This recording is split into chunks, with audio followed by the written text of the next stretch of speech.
depuis quelques mois maintenant au Havre. Mais vous le savez peut-être moins, le mythique voilier a fait l'objet ces jours-ci de travaux exceptionnels qui se sont déroulés loin des yeux du grand public. Mais rassurez-vous, puisque Christophe Fréboul, lui, y était. Et il vous raconte tout ça pour Paris-Normandie dans un reportage apparaît dans notre édition de demain, 25 janvier. Et Christophe est avec nous sur ce plateau. Salut. Salut.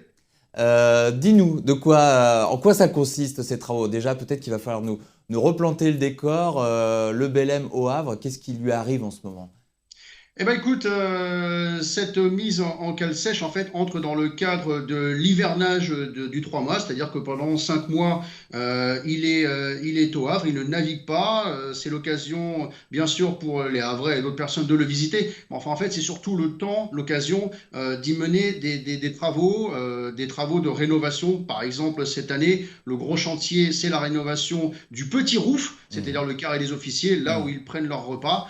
Euh, mais c'est bien sûr aussi l'occasion de mener des inspections, si tu veux, de la coque, Mhm. du carénage et des travaux dessus si nécessaire. Et ça se fait dans le cadre de la mise en cale sèche. Donc on le met hors eau dans une forme qu'on appelle une forme de radoub. Alors je le disais, ça se passe à l'écart des regards. Comment toi, tu as fait pour y accéder justement?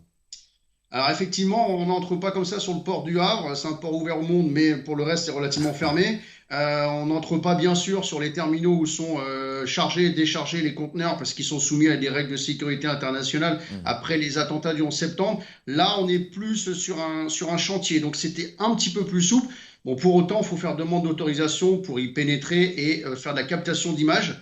Je dois le reconnaître, le port du Havre a été efficace puisque la demande, je l'ai faite en fin de matinée et en début d'après-midi, je descendais dans la cale sèche. Évidemment, toutes ces images seront à retrouver hein, dans ce reportage apparaître demain. Question peut-être bête, mais si je ne me trompe pas, le Belém, c'est un bateau nantais.